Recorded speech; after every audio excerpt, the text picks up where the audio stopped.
Mohan Babu ఫసక్ statement ఇప్పటికి కూడా పదే పదే వినబడుతూ ఉంటుంది. అందుకని మోహన్ బాబుకి సంబంధించి ఆయన మాటలు, ఆయన ట్రోల్ చేసేవాళ్ళు, పాజిటివ్ నెగిటివ్ ట్రోల్ చేసేటటువంటి వాళ్ళు ఆయన డైలాగులు ఇట్లాంటివి వాడుతున్న నేపథ్యంలో ఎవ్వరికీ తెలియకుండా నిశ్శబ్దంగా ఒక కేసు వేశారు. సామాజిక మాధ్యమంలో డిజిటల్ ప్లాట్ఫామ్స్లో సినీ నటుడు మోహన్ బాబు పేరును దుర్వినియోగం చేయకుండా ఆయన వ్యక్తిగత ప్రచార హక్కులకు ఢిల్లీ హైకోర్టు రక్షణ కల్పించింది. ఈ మేరకు శుక్రవారం మధ్యంతర ఉత్తర్వులు జారీ చేసింది. వివిధ సామాజిక మాధ్యమ ఖాతాలు, ఏఐ చాట్బాట్స్, ఈ-కామర్స్ వెబ్సైట్లు ఆయన పేరు, స్వరం, ఫోటోలను ఉపయోగించే విషయంలో సంయమనం పాటించాలని న్యాయమూర్తి జస్టిస్ మినీ పుష్కరణ ఆదేశించారు. వివిధ అంశాల్లో తన వ్యక్తిగత హక్కులకు భంగం కలగకుండా ఆదేశాలు ఇవ్వాలంటూ మోహన్ బాబు ఢిల్లీ హైకోర్టు ఆశ్రయించిన నేపథ్యంలో న్యాయమూర్తి మధ్యంతర ఉత్తర్వులు ఇచ్చారు. మోహన్ బాబు వ్యక్తిగత హక్కులు దుర్వినియోగం కాకుండా ఉత్తర్వులు ఇవ్వకపోతే ఆయనకు తీవ్ర నష్టం జరిగే అవకాశం ఉందన్నారు.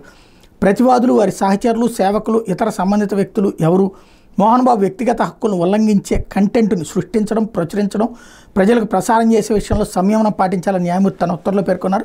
మోహన్ బాబు అనుమతి లేకుండా ఆయన వ్యక్తిత్వాన్ని ఉపయోగించుకుంటూ ఎలాంటి వస్తువులు విక్రయించరాదని నిర్దేశించారు.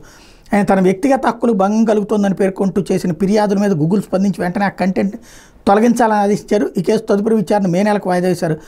అక్టోబర్లో మోహన్ బాబు కుమారుడు మంచు విష్ణు అట్లాగే గత ఏడాది నరకాలను దేశవ్యాప్తంగా పలువురు సెలబ్రిటీలు ఢిల్లీ హైకోర్టును ఆశ్రయించి ఇట్లాంటి ఆర్డర్లే పొందుతున్నారు.